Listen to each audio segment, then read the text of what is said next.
Welcome, welcome, welcome to You've Championed Yourself. Who are you? I'm Chris Ferguson, your host. It's always been a dream of mine to showcase ordinary people doing amazing things every day and never getting acknowledged for them. Those are who have taken their dreams and their ideas and turned it into their reality. As they reach beyond their personal struggle and pains and traumas, where so many people, they give up, they lose hope, they don't strive forward. There are those who can walk through their obstacles and their challenges, not knowing where it's going to take them. They trust themselves enough not to give up, to do the follow through in personal life, their career, and in relationships. And this is what I call a champion. Today, we have an amazing lady, Rachele Babler, here today. And we have some synchronicities going on between us. We've never met before, but I'm so honored and excited to have her here today. Let's welcome Rachele to the podcast.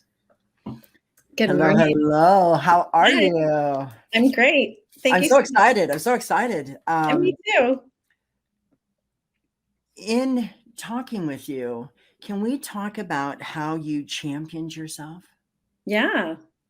I've championed myself. I would say the time that really stands out for me. I mean, I think I have in several areas, but was when I was diagnosed with a rare brain tumor in 2008. And I was lucky to have a medical background, being a paramedic for 6 years. And during that time, it was such a rare tumor that, I got all these different opinions and I didn't know what to do. And it was very confusing for me. And that's when I, really did my due diligence, researching and finding out what was best for me. And when I did, my insurance company denied my treatment. And so I had to find an attorney, and I'd already done all the work. And, I knew that this was the best treatment for my body. And we appealed and I won, and I got my treatment that I wanted. And, and because of that experience and because of my medical background, I've been able to help others advocate as well for their health. I love that, because I had cancer at a time in life back in the 70s that they didn't have the cures, or they didn't have the options or the research or any of that available to the common person. You had to, basically, you were at the whim of the doctors. Yeah. They gave you one thing, this is how it has to happen, and that's it. And so I honor people who know enough to know how to protect their energy, protect who they are, and push forward. Yeah. I also had to fight my insurance company in 2012. I had 2 pulmonary embolisms, one in each lung. Oh, God. Most people don't survive one of them. Yeah. And so the fact is they were like, oh, well, you take this medicine, so that's a precursor to say that it was determined you were going to do that. And I got a letter from my doctor. I got a letter. I did the research from the Mayo Clinic. I took my life into my own hands. Yep. And so I know that path that you walked. But what made you become a paramedic? So when I was growing up, I always gravitated towards things to help other people. And I really liked the medical profession. So in high school, I was a student athletic trainer, and I was taping stinky feet and helping athletes and, with icing and, all that stuff. And then when I went into college, I was a student athletic trainer there too. And I thought I would go like the physical therapy route, but I ended up getting my EMT. And after I was an EMT for a year, I got my paramedic license. So, an EMT does basic life support, and then paramedic does advanced life support. So I was a paramedic for 6 years. And then the contract negotiations were coming up, and, the paramedic contract would come up every 4 to 6 years. And it was just like, you didn't know if you're going to get carried on to the next company. And because of that, I went back to school, took a forensics course, and that's when I got hooked into forensics. Well, that was my next question. I love forensics.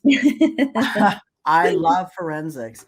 I was a security specialist at a high school with 3,000 students, and this was not a community school, so it was almost an alternative school. And I became the crime watch advisor.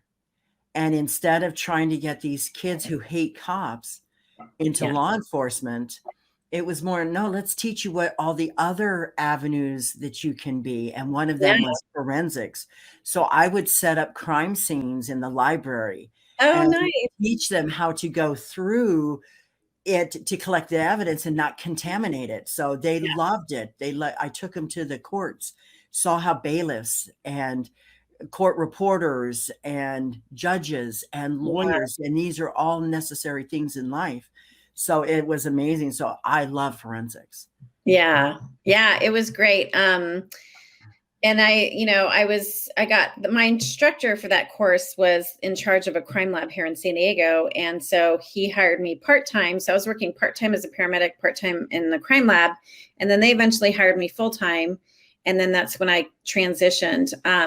But it was interesting because, I would go back and teach paramedics crime scene preservation because I was never taught that when I went through medic school. And I probably, maybe I could have preserved some evidence a little bit better knowing the things that I know now. And I did a ton of research. I taught all over the country. I, testified in court several times and, analyzed my specialty was fingerprints. So I analyzed latent prints from crime scenes and from evidence. And, it was an amazing career and I loved it. But then there came a time where, it was time for me to do something else. What was that moment that you had this epiphany? What you speak of your midlife awakening, and I love that statement because most people don't see it as an awakening. They see it as a crisis, and it's Yeah. not a crisis. I see it as when it gets that bad, it's getting to push you forward into the best moment. Yeah, totally. And so I was on a very prestigious forensic board, and we would have meetings every 6 months. And I was back east at a meeting, and I was flying back, and I just made the decision, like I'm done. And I went back to the office that Monday. I went to see my supervisor. I said, I'm giving you my 2 weeks notice. And everybody about, shit, because there was like, they were like, oh my gosh, because I was really at the height of my career. I was on this forensic board. I was teaching all over the country. I was speaking at forensic conferences. And, but what had happened was when I got diagnosed with that brain tumor in 2008, that started my personal development journey. And I started to meditate. And what I found through meditating was that it really became my internal GPS and superpower. And when you start to nourish that and strengthen it, your inner voice gets louder and louder and louder. And it was loud, and I finally couldn't ignore it anymore. And I had no idea what I was going to do. I quit. I didn't have a plan. Everybody thought I was having a midlife crisis. I was 46 years old. And they thought I was just losing my marbles. And they're like, I can't believe you're quitting a steady job and you don't even know what you're going to do. And, I would lie to people at that time because I was being so judged and criticized. I was like, oh, I have, I'm going to start teaching and like doing these other things. And I didn't know. And I joined a co-working space, WeWork. I don't know if you've heard of WeWork, but I joined that so I could be around like-minded individuals, heart-centered people that were also entrepreneurs and, figuring it out. And I knew it was my midlife awakening because my intuition just got so loud. And this is the cool thing about, when you nourish that, you don't doubt it. And, when we don't, how many times have we said to ourselves, I should have listened to my gut? Like we've always had it, but when you strengthen it, you will never question it. So I didn't question it. And, that was 5 years ago. And I've never looked back. It's just been such an amazing thing. And, I had some really tragic things happen in my family after I'd quit. And I see the divine timing and intervention with like, it was the time for me to quit, not only for me to really find my why, but also to spend more time with two family members that died, within 4 months of each other in 2018. I'm sorry to hear that. And I send my wishes and my prayers to you because it's tough. It is tough. Yeah. And being empathic, I want to ask you, did you have any time that you felt your vibrations fall so low you got sick, like with COVID or the flu or anything like that? Because that's what happened to me in July, this past July. Um, I have a very strong immunity, and I attribute that to being a paramedic because I was exposed to so much stuff. And I rarely get sick. Now, I did my TEDx talk this past October, and my talk was around my sister's death, her passing, um, how I advocated for colon cancer awareness. She died of colon cancer. Hmm. And so that talk was very personal to me. It was different than any talk I've ever done. It was the most difficult talk I've ever done, and for a 12-minute talk. and and after I came back, I got so sick for 3 weeks. And Mm. it really, I think it was a combination. I tested for COVID. It wasn't positive. I think it was a combination of me um, going head on with my grief of losing. So I Mhm. lost my sister, and then I lost my father 4 months later. Ooh. And it was really, that talk was so personal. It was kind of like giving closure to a lot of that too. And yeah, it took me out for 3 weeks, and I felt like it was a rebirth. I felt like, I was really shedding a lot of layers of things I've been carrying for a while. And, after that 3 weeks, I saw the gifts and the lessons in it. But I think God was like, you're going to deal with some of this, and I'm going to have to put Mhm. you flat on your back for 3 weeks for you to really just kind of like face something. So, Mhm. I got sick at that time right after my TEDx, and I kind of knew I figured I would, because it's months of preparation, and it's Mhm. such an exciting time, and a very, it's a huge accomplishment for me. Mhm. And, so I knew I'd be coming down off of that. Your body starts to relax, and then it like just attacks you kind of. Well, I think it's more of facing realities and allowing yourself to grieve is what had happened. And I didn't intend to ask you that question. My spirit guides they said, ask her this because it is something that was made her vulnerable and Yeah. publicly vulnerable. Yeah. And that's where your energy comes down because I've been around kids for 21 of my 40 years of law enforcement. And I've dealt with gang members on the streets, gang members in the high school. I also had the honor to work with some troubled youth that just can't control themselves in normal classrooms. And then in that atmosphere, worked with some CDC kids, Down syndrome kids, all Yeah. of this stuff. Never got COVID. I never got COVID. I never got the flu, didn't have any problems. One of my little special boys would pull my mask down and kiss me on the cheek and say, Miss Chris, I love you. I love you. And I'm like, okay, you got to stop doing that. You're going to get me in trouble and you in trouble and everybody in trouble, you know? So, and I never had anything. But in July of this last year, we had the lunar eclipse and then the solar eclipse. And all of a sudden, I felt the deaths of everyone on the planet. Yeah. And it was one of those vulnerabilities. I was going through this ascension. And so it was like, okay, all of a sudden I tanked. And Mhm. within a week, I got COVID. Oh, And then I wow. had like a 5 nights of the dark soul. And I'm arguing with myself in my sleep, and I'm sleeping 17 hours a day. And I'm thinking, this is a spiritual war. What is going on here? Yeah. So it was kind of Yeah. crazy. So I was just curious if you hadn't gone through something similar because it is that vulnerability and it Yeah. is allowing yourself to be authentic in a moment, in your weakest moment. Yeah. I remember the first week, my whole body shut down. I could not move. I had no fever, no cough, runny nose, nothing like that. It was my body just completely shut down. And then after a week, I started getting the fever and the cold symptoms and things like that. So, yeah, it was really interesting. I hadn't experienced something like that or been that sick since I was a paramedic. So that was like 25 years ago. So, Right.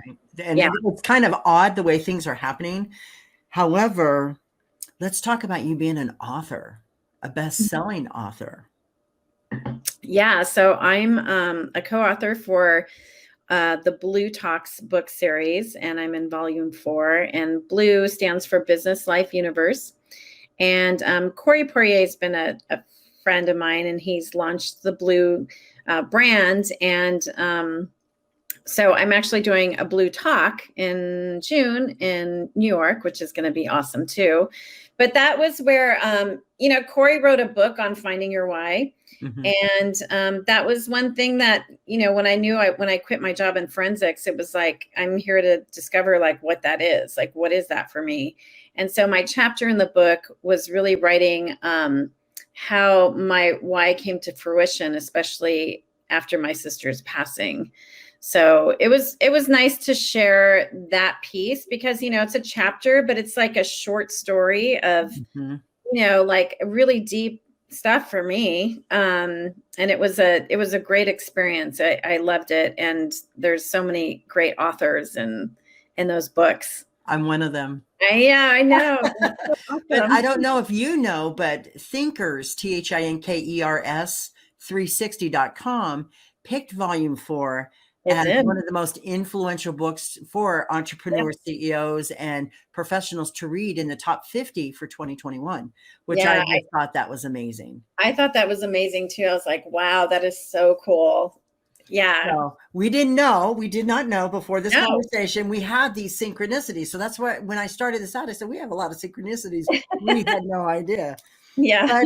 But are you going to continue with the Blue Talk series, or are you just going to do the one? Have you decided?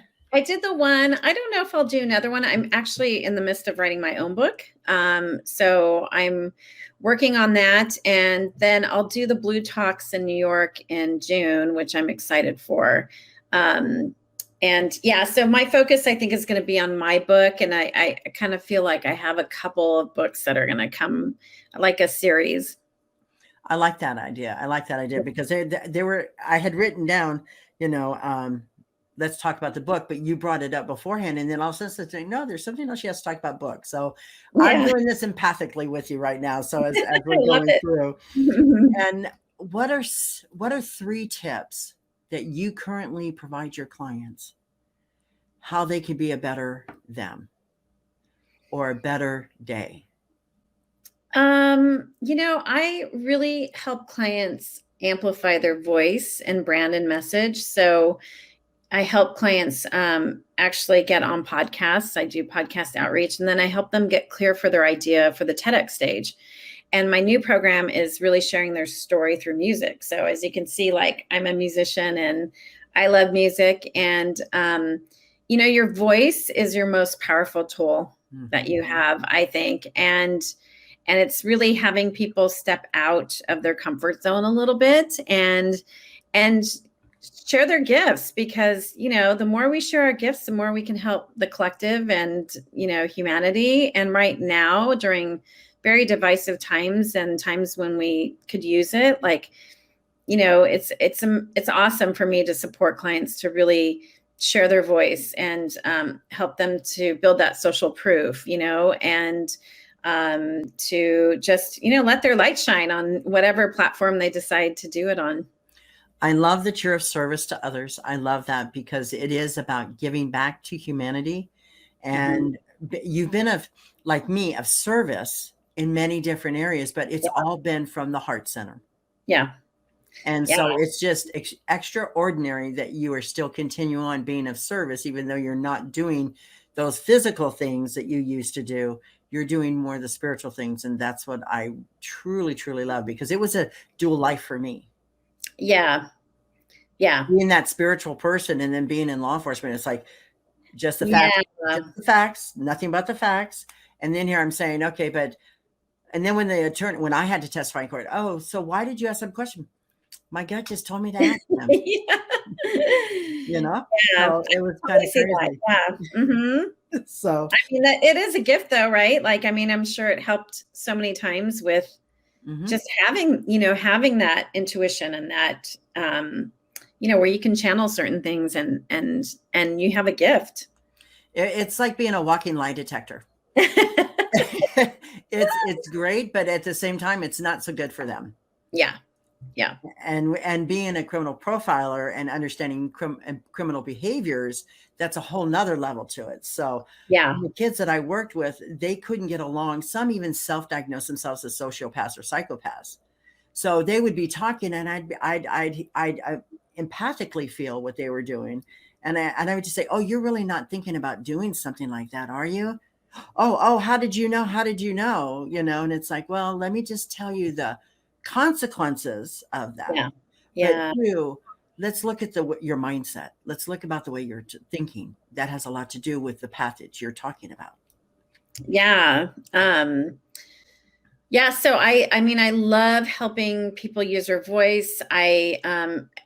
Through the process, a lot of people discover their why, which is another amazing thing. I mean, if we all really knew what our why was, I think our planet and world would be a better place. Oh, I love that. I do. That's amazing. I agree with that wholeheartedly. Yeah. And, it's really trusting yourself. Like if something's nudging at you and some things keep showing up in your life, there's a reason for that. Like listen to it, tap into your intuition, nourish and, strengthen that muscle inside. You will get all the answers you need. You will always be guided. You will always trust the unseen. And it's an amazing thing. I love that. I love it. I promote that also. But here's one question, and I ask this of all my guests. Mhm.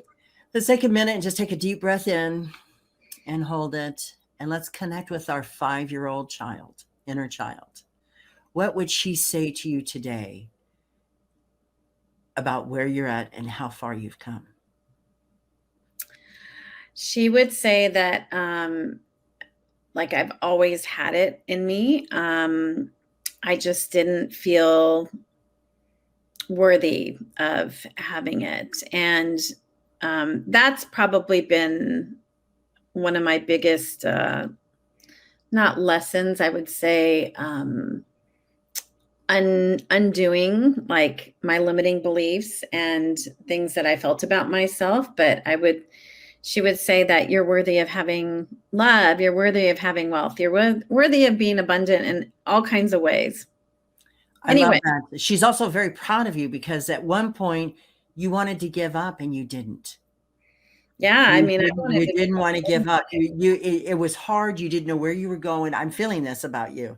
You didn't know where you were going, and all of a sudden, she's just like, "No, you got to keep going, Rachele. Yeah, You got to get this done. This is you. This is who. This is that evolution of you." yeah, And I yeah, think that was about your spiritual awakening. yeah. I mean, I would say after I became an entrepreneur, yeah, there's definitely those like, oh, like what did I do? And it was always going back to center, like going back within and just trusting that it was all going to work out in a beautiful way and trusting and surrendering to it. I love that. I love that. Hang on just a minute. I want to honor you, and I'm so excited you came today. Yeah. It's been my absolute honor to have you here. Hold on one second. It takes a special kind of individual to dream their dreams, their thoughts, and ideas and turn it into the reality.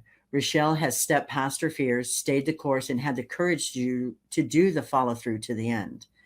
Rachele Babler, you've championed yourself. Now we know who you've become. Thank you for sharing your ideas, your thoughts, your dreams, and your life processes with us today.